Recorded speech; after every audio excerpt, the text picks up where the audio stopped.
I'm Sheldon Curry. I'm a native Angelito. I was born and raised in Los Angeles. I went to L.A. Jordan High School in Watts. I'm an alumnus of UCLA. I got a BA in political science and a master's in urban planning at UCLA. My professional career, I spent almost 30 years working primarily in the city of Inglewood, and in more responsible positions are planning and building director of the city of Inglewood and led the built environment as the assistant city administrator. And I also was the city administrator for 6 months before I retired. I wrote the book because I noticed over a number of years that there were some inequities and discrepancies in the Hall of Fame Veterans Committee voting results over many years. When you looked at comparable players that didn't look like some of the players I was looking at, it was very egregious. I retired in 2012, and after giving myself 5 or 6 months to kind of catch my breath, I started working on this book project with the idea that it would take me 3, maybe 4 years to complete. Had an idea to maybe do 200 to 300 pages and make my point and try to draw some comparative analysis out regarding some of the key people that I decided to profile. One thing led to another. 9 years later, I ended up with a book with over 1,850 pages. My goal for this is both short-term and long-term. The short-term goal is the obvious, to get some players who are not recognized and other non-players who have been egregiously overlooked by the Baseball Hall of Fame, to make sure that they get their due in Cooperstown. And the long term is that I'm a realist, and I understand that some of the people that I wrote about have been out of the game for 50, 60, 70, 80 or more years, and they're not in Cooperstown, and I don't have any delusions to think that the majority of the people I wrote about will get in all of a sudden. And so I hope maybe 30 or 40 years from now or beyond that there'll be someone like me that will pick up the mantle, some of the themes, and carry it forward. One of the reasons it's important is that when you're feted properly and you're recognized properly, other things happen in society. And I'm a big believer that when you fail to feed people, and that's FETE, or acknowledge people for what they do, it makes it easier to do the things that we see a lot of times in the more horrendous ways about discrimination and bias. And so this was an area that I felt like I was very able to push the mantle a little bit and bring these long forgotten players to light. Okay, let me tell you, relative to where I sent the book and why I sent the book. I had a two-pronged attack, if you will, strategy. One was to send a limited number of hard copies to a number of institutions and certain journalists that I felt that over time showed a propensity to support certain themes that I wrote about. The second part of that was to get it up online, to have it available for people. So last fall, I sent, I don't know, maybe 24 copies of the book. Sent one to the Cooperstown, to the president of the Baseball Hall of Fame, sent one to the president of the Major League Baseball Players Association, sent one to Ralph Manford, who's the commissioner of baseball, and I sent it to maybe another 12 to 15 journalists, all of them accompanied by a certain letter basically saying that, you know, not looking necessarily for any support for me, but support for some of the themes and the people that I wrote about in the book, and that if it would make it easier for them to support some of these players, have at it. I think it actually has already bore some fruit. I can't prove it, but given that 3 of the people that have never made it to Cooperstown until December, I think they may have taken a look at some of the things that I wrote. In the future, I'd like to see my book in a number of places for it to be available for those who do research in this area. One would be, obviously, if it's at the Library of Congress, that would be a great place to be. I'm looking at also Schoenberg Center, the Black Library in New York, and there's a few other reference sites, Carnegie Woodson, some places like that. So if I'm able to get them in those places, mission accomplished. I chose the title of the book for a number of significant reasons. One, I want to catch the attention of the public. My book is a no-frills book. There are really no images in the book other than tables and charts. And though I've had a few covers made for me, I didn't use them because I felt like those who are interested in this material, whether it's baseball, the Hall of Fame, the racial component, all of it, that would catch them. And so I kind of stayed with that. Most people I've spoken to have agreed with me that the title catches people and makes them want to know, okay, what is he talking about? And anytime you attach race, and we live in a very tough time right now as it relates to that. And so I think it's very important to bring those issues to light. And so part of my book was to talk about how baseball is a microcosm of greater American society. The other reason I want to bring that to light is that until maybe the last 20 or 30 years, baseball is also the national pastime. So just like the NFL is king today among all of the sports, the team sports, that's what baseball was going back 30 or more years. Baseball was king.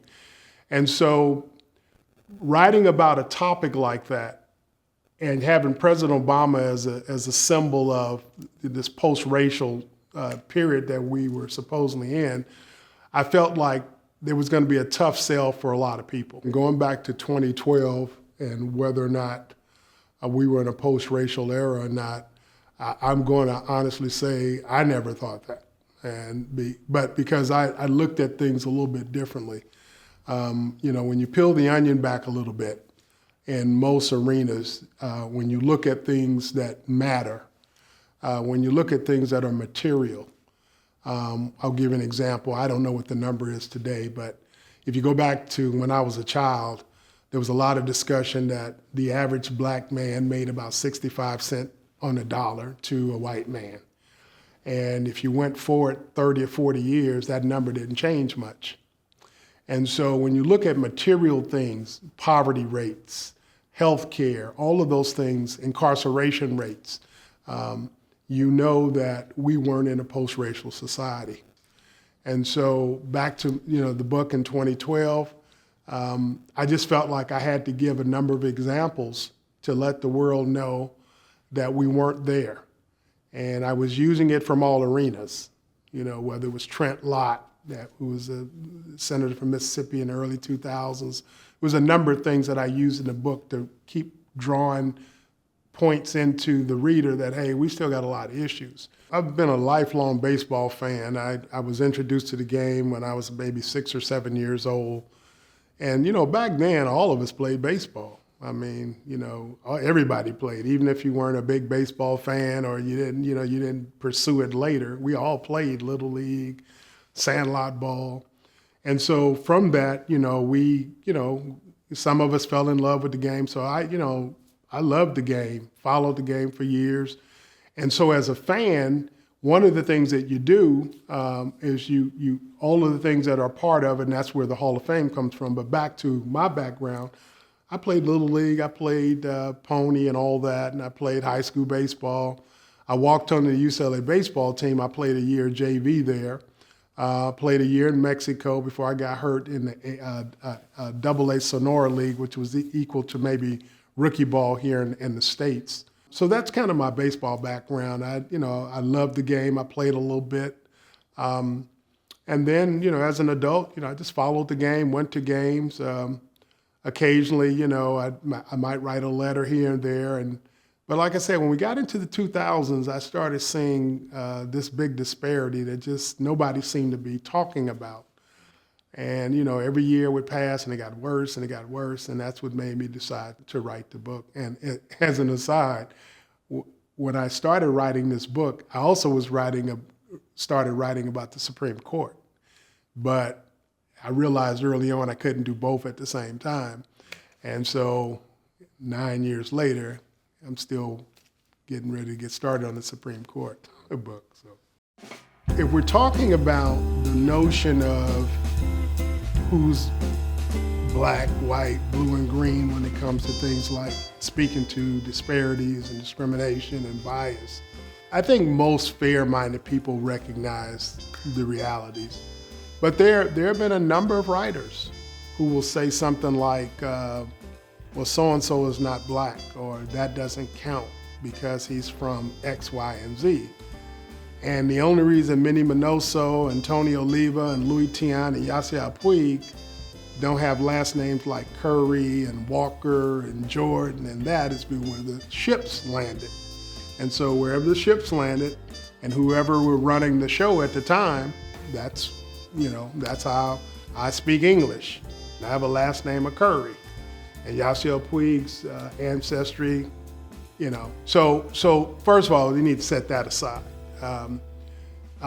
When it gets into other things about, and I don't know if this is the forum for it, but when you start talking about the mixtures and all that other stuff, what I did in my book, and I will talk about this, is that there's a lot of people who want to minimize things when you talk about them. And they'll say something like, well, he's not black, or he doesn't identify that, so you got to take him out of the equation, particularly if it works in their favor. Well, I use a simple rule. The simple rule is, could player X, whatever their complexion, have played before 1947 when Jackie Robinson played with the Dodgers, period, point blank. So I don't know how many people would know. Alex Rodriguez is a pretty popular, famous person, light skinned, you would call him. Alex Rodriguez could not have played before 1947 in the major leagues.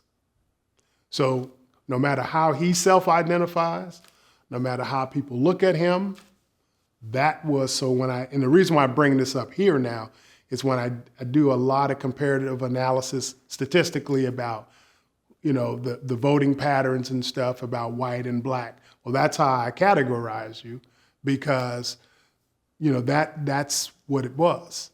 I think the biggest challenge that I encountered was how far to go. Not from the disparities and all that, but there's so much data. I think that's what makes me angry personally, because the data that I put in my book they've been there forever. I didn't invent this stuff. I didn't create any regressions to means analysis. I didn't do any of that type of stuff. Say, oh, look at this new way the new analytic. I'm inventing this, and look what this says now for these players that you overlook. I just tried to organize it in a way to, make people see, this is egregious. This is obvious. Did you see this? And so that was my biggest challenge, was how much to put in there and I almost wanted to say how redundant I was going to be. And so that was my biggest challenge. Once I got past that, I was fine with it. You always think you have something, but I thought I was on the right track. I was about 4 years into it. And I realized, I said, I think I'm going to be able to pull this off. And I just felt like you start off with a certain outline, certain parameters, certain things you really want to look at. And I did all that, and I grew it a little bit. It enhanced. And then when I got to about the 4-year mark, I knew I had a book. I just didn't know it was going to take me that much longer to finish it. I say it early in the book, and I repeat it a handful of times. Getting in the Baseball Hall of Fame is not a life and death circumstance. So I recognize that the book is what I call more of a niche book, as opposed to writing about George Floyd or someone like that. But what's important about the book is that, or books like this, is that it's just one of those arenas. And there's thousands, if not millions, of arenas where people are not properly acknowledged, properly recognized, and feted. And so if you allow this to continue, again, it makes it easier to demonize people in certain groups. Think about this for a second. And again, as a microcosm of greater society, when you can overlook data that clearly says, if A should make this amount of money and should be acknowledged for the Hall of Fame, so should B. And when you look and you say, well, why is A and not B? And the only thing you keep saying is the way they look. It's a problem. And the more that the entities who control these things continue to do that, the worse it gets. So what it tells you is that if you don't understand the things that are happening around you and what leads up, how can you go forward? I'm a big believer in that. And so I just think that in this little small piece that I'm doing is just a piece of it. And then from a practical standpoint, every one of those guys that should be in the Hall of Fame that are not lose out on money. When you become a Hall of Famer, the estimates are that your income goes up 4- and 5-fold. Collectibles, signing, speaking appearances, all that stuff. So it's more than just being acknowledged. Money. It's money. And so I just think that I don't care whether it's what we call from spitting to the line, to NASA, the President of the United States, being Employee of the Month at your local corner store, to being in the Hall of Congress. When you do well, you should be properly feted like anybody else. Don't have to be more than anybody else, but you have to be feted. And we would have a better society if we would do that. And so I have no problem pointing things out. And so that's why I think also because when I look at sports, one of the things that has always bothered me about inequity in sports is that they keep stats, they keep score. It's not something that happens in a boardroom somewhere away from the public where nobody sees what's going on and then come out and spin it any way they want. You're looking at it. And so when you can get away with that, it says a lot about our society. I had parameters in my outline. I knew that I wanted to do comparative analysis to point out the discrepancies. So I knew I was going to profile. I started off with the idea I was going to profile 12 players that I felt like had been overlooked.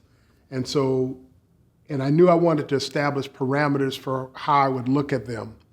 You know, everybody that I wrote about had to have retired. I wanted it to be 87 and before, but I did have one player that retired in 91 that I was writing about. And there are reasons, I'm not going to get into it here, but in terms of how long they had been voted on by the baseball writers, they didn't get in the Hall of Fame, how many times they had a chance with the Veterans Committee, they didn't get in the Hall of Fame. So I felt like I had enough time to show the disparities and discrepancies versus other people that they had the same similar careers, if not better. So I already knew I was going to do that. It was about how deep I was going to dig into the data. Another part of this that was very important to me was I knew anecdotally the composition of the screening committees that end up leading to who gets on the ballot to be voted on. And when I did my research, I found out that over 90-something% of the people who were on the screening committees to put the players on the ballot to be voted on were white males. And probably 70% of the people who voted on the folks in the Hall of Fame. Another thing that by design, I knew, when I say anecdotally, it's like I kind of knew it, but I needed to get the numbers. I noticed that if you took 1947, which is really not fair relative for black folks, because it wasn't like we had a critical mass of people when Jackie started playing, but just to use that as a time where a small number of black players started playing. When you looked at all the people that played before that got into Hall of Fame by the Veterans Committee, it was just horrendous, the disparity. The other thing I noticed is that as they weren't putting in the black players that should have been in there, I noticed a disproportionate number of managers, umpires, and executives. It's like, well, wait a minute. And so I did some comparative analysis pre and post 1947. And that's just, when you see the numbers, it just blows you away. When the number of managers, executives, and umpires, which pre-47 were all white, their percentages of getting into Cooperstown versus what happened after 47, it pales. So they turned their attention from putting in white players, and when they ran out of those, now all of a sudden the managers, executives, and umpires are more important than the players.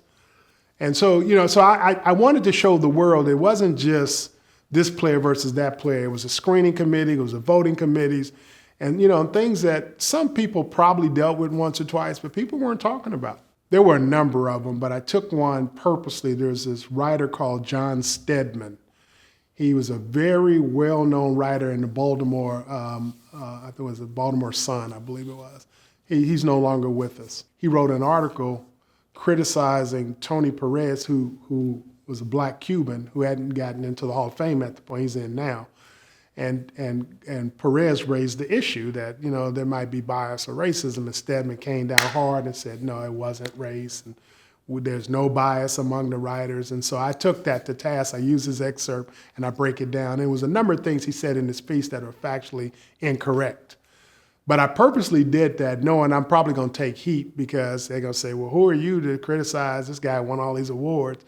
But that's why I put his actual words from the article and the errors that he made in making his point. And this goes on all the time, all the time. The favorite is going to be Jackie Robinson. And what he went through, it's not even, and that's the thing, it draws a little anger in me, and maybe that's why I wrote the book when I see people don't really realize what he and others went through. Even when you saw 42, as bad as that seemed, the movie, and they dealt with that 1 year, and they dealt with Chapman, it just pales in comparison to what goes on. He and those guys, all those people that followed him, are the people that they're regal to me because, you look at Henry Aaron and we know about his great career, and, I guess he left us a year and a half ago, and home run records and all the things that he did. But what nobody talks about is when he was 19 years old, he was one of, I think, only 2 black people in what they call the South Atlantic League. They call it the Sally League. And he, took death threats, racist threats, lynching, and you got to remember during that period of time. So these threats were real. They're not like, not that threats today aren't real, but, they were real. They'd take your life in a minute. And he was the best player, 19 years old, just isolated.